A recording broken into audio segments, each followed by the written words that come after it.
What I generally do is when I believe I want to do something, it's not that I just go do it. I go buy the gear to go do it. It's just such a guy thing. It's like saying, you want to become a golfer. So before you even step foot on a green, you have to get all kitted out, get the best clubs. And then to add more onto your doomsday scenario, we've got AI waiting to gobble us up. If the thunder don't get you, the lightning will. Hi, I'm Malak Fuad, and this is What I Did Next Encore. Here I check in with some of your favorite alumni guests that we've had over the years. Today I'm reconnecting with celebrity chef and broadcaster Bobby Chinn. Bobby was first on our show in 2021. And since then, we've had so many guests and we're entering our 6th year. Bobby, we last spoke, I went back and checked. We spoke, I think it was summer of 21. Your episode came out in November of 21, and that was season 2 for me. Now, having gotten 5 years of interviews under my belt with this show, I kind of have 2 types of people that I've kind of categorized in my mind. You have people who know from when they're like 2 what they want to do with their lives, and they kind of pursue it relentlessly, and that's their focus, and their mind is on that end result. And then people like you who just let life happen, and you kind of go with the joyride, and you see where it's going to lead. And both are interesting journeys. Both have merit. Both have different ways of experiencing life. But for me, your life mirrors mine much more because I never had a path. I just kind of jumped in for the ride and see where I was going. But yours took so many different turns, right? Yeah, and they're still turning. And it's still turning. It's amazing. I think when we chatted, you were already with NBC doing Top Chef. You're still with NBC doing Top Chef, correct? The show's hit huge numbers. I think it was like 170 something, 72, 75 million a week. That's unbelievable. Yeah. And so I'm not sure if I mentioned it, but it's not really my genre of television. I've always been kind of like a, shoot from the hip kind of guy. Top Chef has a lot of that, but I mean, I'm more of a traveler and, a multicultural individual that has been eating food and interested in food. And so my travel shows was really what I wanted to do. So I've been working since we chatted, well, add another 5 years. So for almost a decade, I've been working on my dream project, which would be traveling the Silk Road, starting off as a Chinese Shaoxing monk, like the show comes from. I'm not sure if you remember that one, and then turning to an Arab. By the time I get to love the concept. I love it. Yeah. And the thing is that, when you go into food, I generally like to say that men cook out of ego, women cook out of love. And for me, it opened up so many other doors that I didn't recognize the power of food for what it was. It was more to be like, to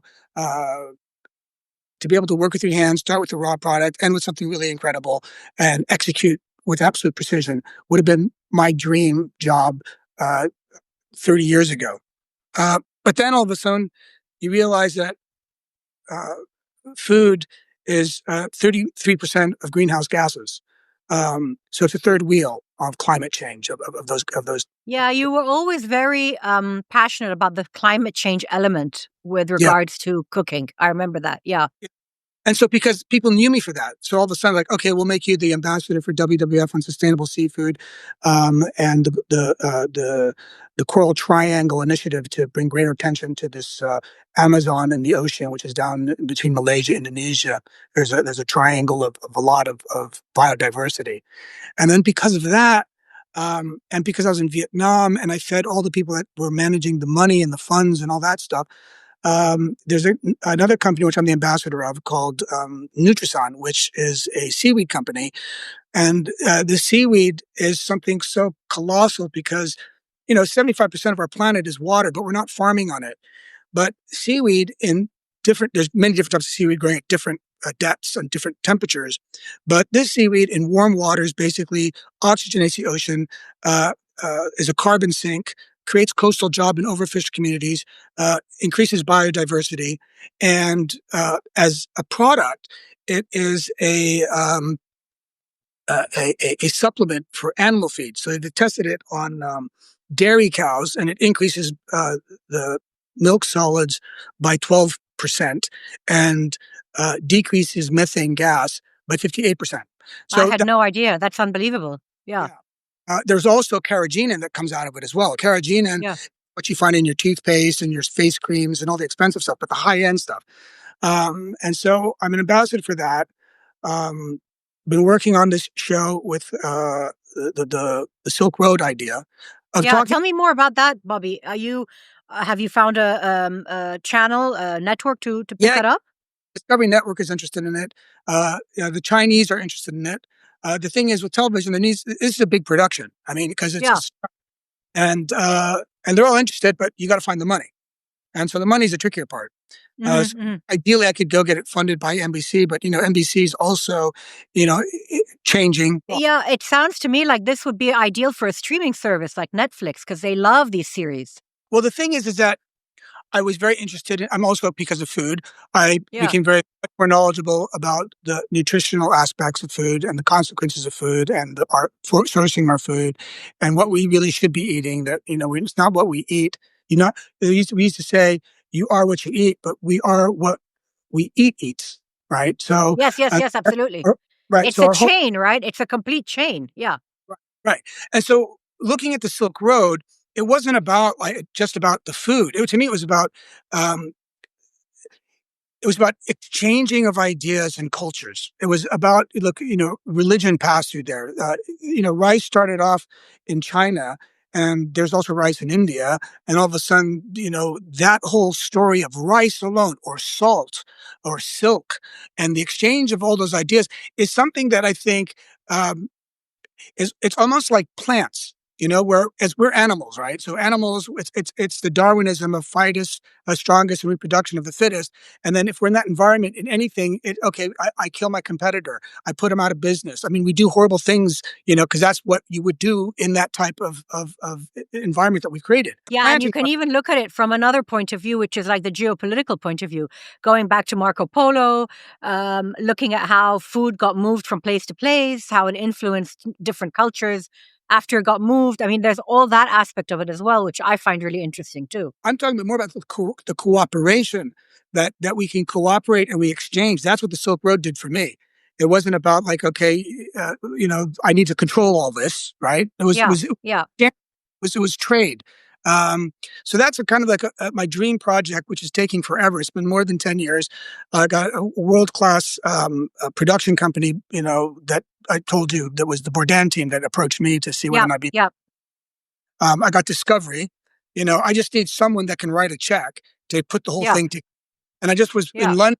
I was with the lady that is advisor to the CEO of Hunan Television, which has all the money. Because basically, money is shrinking everywhere. Because no one knows what's going to happen next. Because it looks like we're all going to go to war or something. So people's budgets are on hold, basically. They're waiting and seeing at this point. Yeah, but I think it's an important show because you can touch upon the climate, you can talk about health, you can talk about trade, the fusion and confusion of those ideas that were that was being Yeah. transported. And I think just from a geographical perspective, you'd be touching so many different regions that you'd have interest across such a huge part of the globe. Yeah, I Yeah. would think. Yeah, I would think so too. I wish you luck on that, Bobby. I'd love to watch that show. I'd love to see something like that. That sounds incredible. When you look back on your last couple of years or 3, 4 years, what do you think of as your biggest achievements? I don't. I don't seem to measure my life like that. I don't. Or what out of the things you did in the last few years made you the most proud or gave you the most joy? I cried on television. Did you? Yeah. What, in one of the episodes, in one of the Top Chefs? Yeah, I think that watching children dying and people getting slaughtered in this horrible situation, that every morning I wake up and I post this stuff, and I was actually being interviewed by Forbes and Sally Musa. We're talking, just like you and me. Like I know you. I feel very comfortable chatting with you. And so before the cameras were rolling, and we was just starting, conversation was desultory and it was all over the road. And then we started talking about Top Chef. And right out of the blue, she says, how did you feel when Nancy Bourdain died? And all of a sudden, this great sense of grief, sadness, appreciation, gratefulness started to overwhelm me that I'm going to cry like that, to hold the tears back. And I couldn't.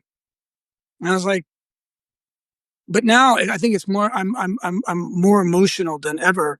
And I think maybe that's a good thing. I'm not sure if it's an achievement, but I'm more in touch with those types of being more grateful, of more empathic. Um, Do you think, Bobby, because this is something that I've been feeling, do you feel that with the war in Gaza, that everything is just very sort of quick to you feel things very quickly because everyone is feeling so emotional? So I don't know when your interview was with Forbes where you talked about Anthony Bourdain, but maybe if that had happened 4 years ago, you would have been more in control. But I think we're all feeling so fragile that everything is just quick to appear. Yeah, I think that's it. And then, and Top Chef, I read the letters. I won't talk about the episode, but when I saw what people wrote and I saw what these people, what their dreams are, and that I'm connected to them, right? I mean, I can give them a bad vote or even a good vote. And I just want to be truthful, so that's why I never really enjoyed being a judge. Yeah, it's a I, hard role. I avoided it. Um, I told you my friend invented MasterChef. I could have been, this was years ago. I said I don't like to judge people. If the Yeah. Egyptians like to judge people, it's just, part of the DNA. Yeah, Uh, yeah, yeah. but I also think that watching what's happening and, being educated on the subject matter by my grandfather for a month and a month with him, as a mentor, teacher, um, everything I'm seeing is actually Just playing out. remind the audience, Bobby, who your grandfather was regard in relation to Egyptian recent history. Just give us that quick reminder.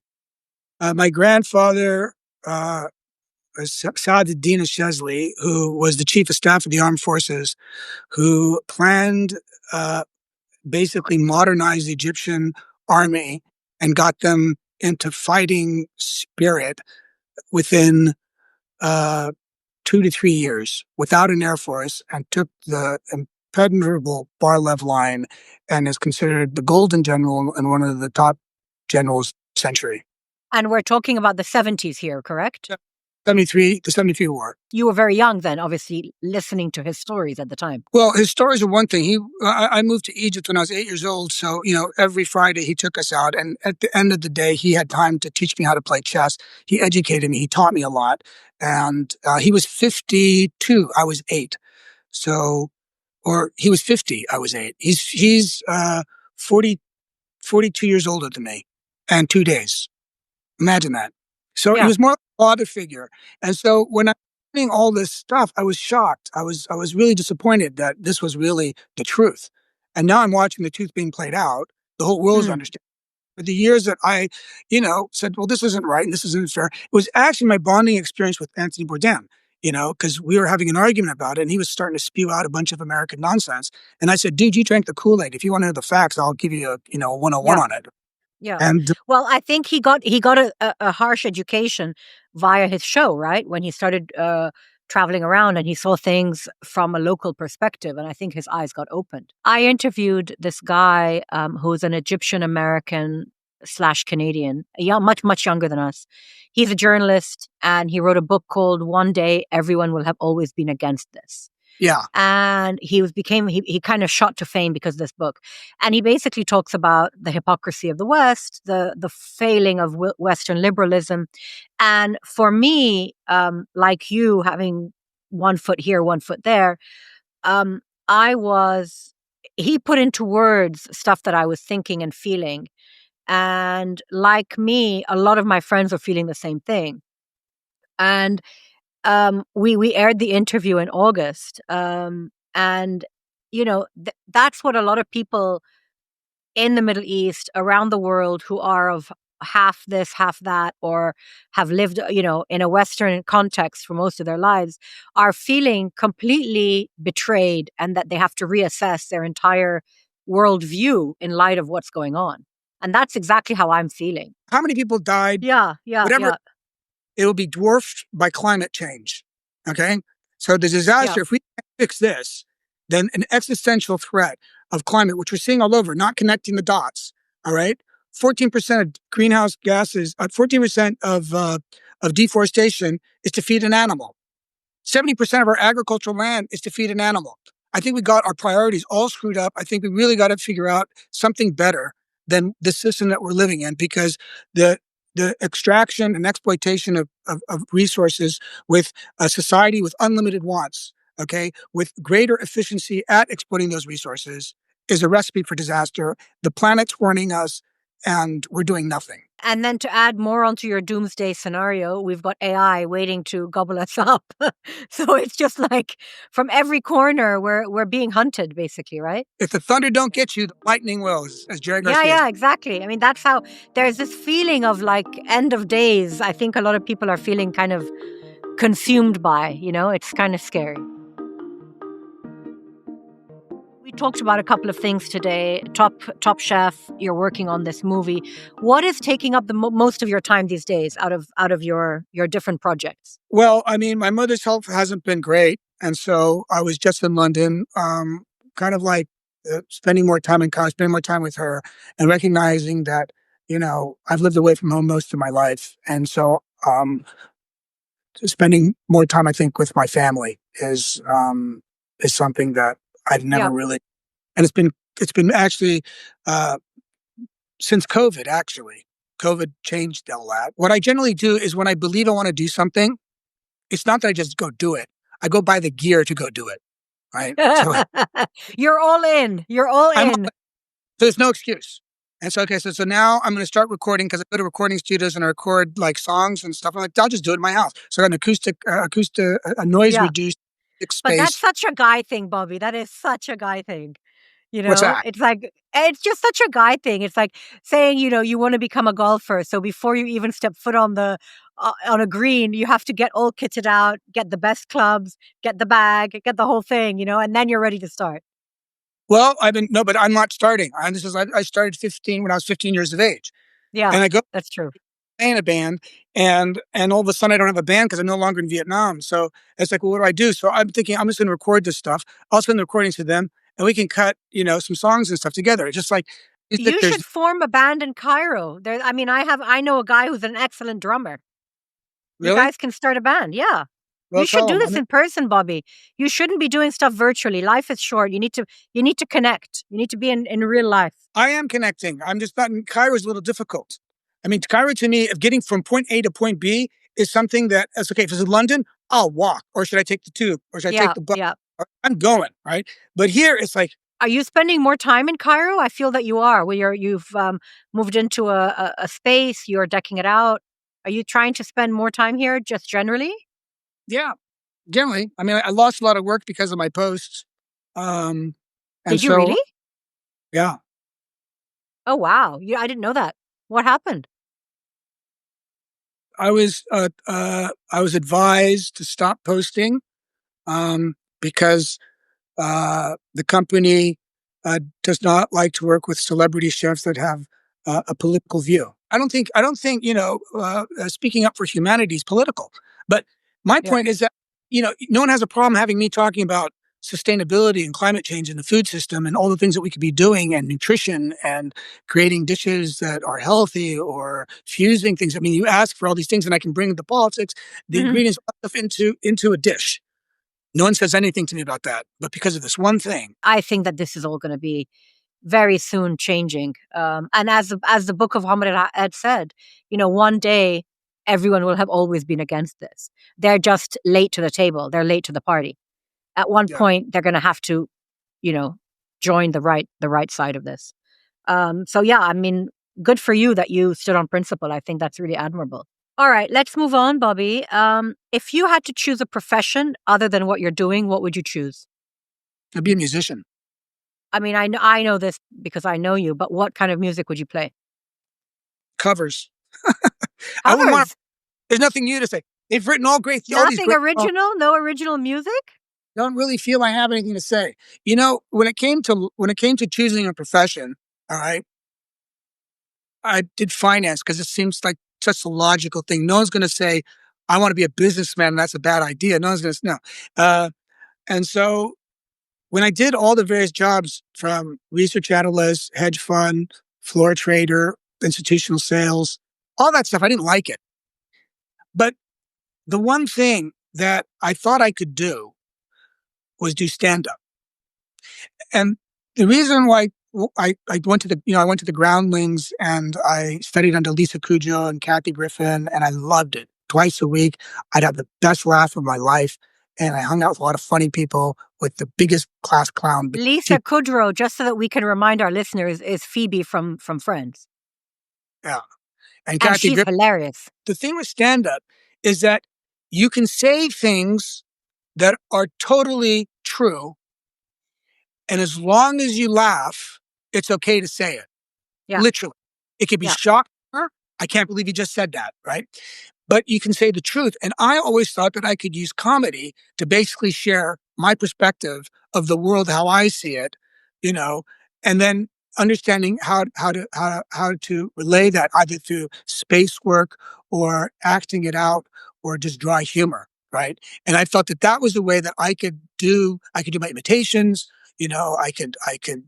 tie in music. It ties everything.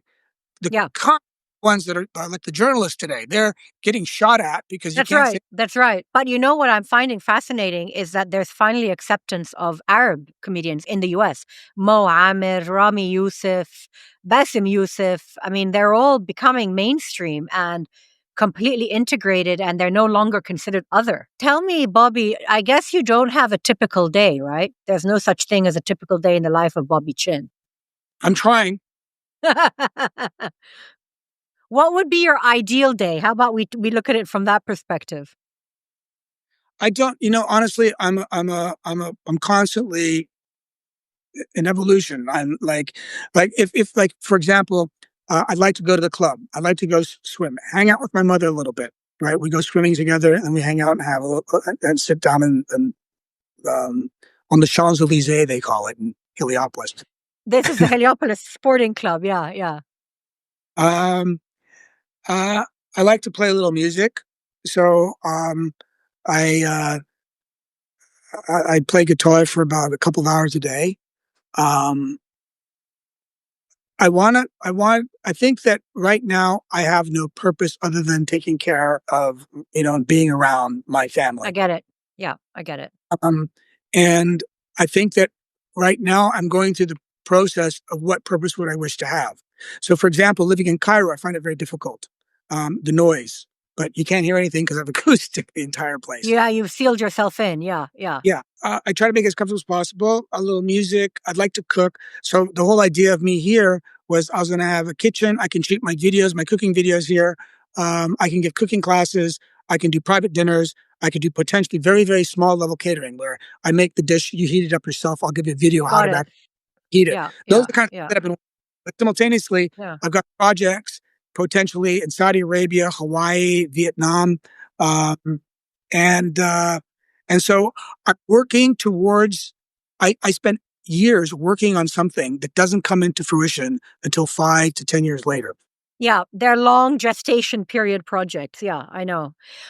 There's this great Lebanese chef who you might know, Hussein Hadid. I'm gonna introduce you to him as well. He's amazing. He was on the show with me as well. He's an old friend, and he has this space which is like, I think he lives there actually. It's his house, and then he has a basement which is a massive kitchen, but it's also a restaurant. So he welcomes people to eat there. And you can either have a sit down dinner or you can have a buffet style dinner. And it's really successful. And he has as well, I think, a place in the mountains. And as well, on top of all that, he does catering. So he does a mix of these two things. It's super popular. And it's a really nice way it's an alternative way to going to a restaurant because you can be sitting with people you don't know, but they're all kind of connected to him and he knows them. It's kind of like a different kind of supper club in a way, you know, which sounds to me a little bit what you're trying to do with your space. Yeah, it's personal.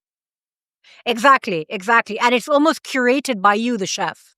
Right. So you curate the people, you curate the food, the atmosphere, it's like a whole package, you know? It's really interesting. Yeah. All right, Bobby, we're nearly done. I'm going to hit you with a quick fire round. So the first one is busy restaurant kitchen or TV studio set. Studio set. Juggling many things at once or focusing on one thing at a time? Many things at once. Frenetic pace or nice and easy? It varies. It does. What makes it, what changes it? Um, the project, depending on the project, I can go full on, no sleep, totally get into it, or not. I can do the other route as well. It's not. I guess it also is determined by your excitement level with each project, right? Uh, yeah, I mean, the thing is that when I take on projects, I take everything personally. So, I did a project and I did it. I consulted a hotel chain, like they have like 5, 6 hotels, and I slept in the hotel, and I lived in it, and I was there first thing in the morning, last thing at nighttime, and all day I'm typing away and getting notes and getting my support team to do the administrative aspects of the accomplishments or the systems that I was setting up, and and I take it very personally because them someone say I consulted. The last thing I want them is for them to have a bad meal or there's no change, right? So um, And all it's these. reputational, right? It's your name at the end of the day. Yeah. Yeah, you're only as good as the last meal you cooked, and then people have high expectations, Yeah. you know, and so, like for example, when we do something here, all my ingredients are from Japan. I mean, I'll give you what you can't get, and then I will execute it as best I can to all of a sudden create a dining experience that you couldn't get here. Hmm. It's Yeah. rare. Yeah, it's rare. Yeah. What's your favorite activity? Playing guitar. Well, if Is you're that playing 2 hours a day, then that's kind of a given, I guess. Yeah. yeah, What's your least favorite activity? ironing. That's coming I from love ironing. I find it really therapeutic. not if you're perfectionist. I got. Oh, okay. No, I'm not a perfectionist. Yeah. Okay, last two questions or statements. I'm going to read out the beginning of a sentence, and I want you to finish it. I have a hard time. Focusing on things I don't consider important. And I get joy from. Feeding others, watching people eat, and if it wasn't people, even animals. I like feeding any type of animal, even flowers. You like to feed flowers. How do you feed Well, flowers? well no, I mean like watering Oh, I plants. see. Gardening. Oh, Yeah, yeah, yeah. maybe Okay. that's. I derive pleasure of actually sharing, food or uh, um, giving myself is my Yeah. uh, Giving my of yourself. Yeah. yeah. Well, that was brilliant. Thank you, Bobby. That's it. We're done. Thank you very much. That was my Encore conversation with celebrity chef and broadcaster Bobby Chinn. We'll continue this segment next month with film producer Mo Hafzi, so please stay tuned for that. Thanks for joining me today. I'm Malak Fuad, and this episode was produced by Chirag Desai. I'll be back again next week with this year's second episode with a giant from the world of architecture, Abdel Wahid Al Wakil. I really hope you can join me then.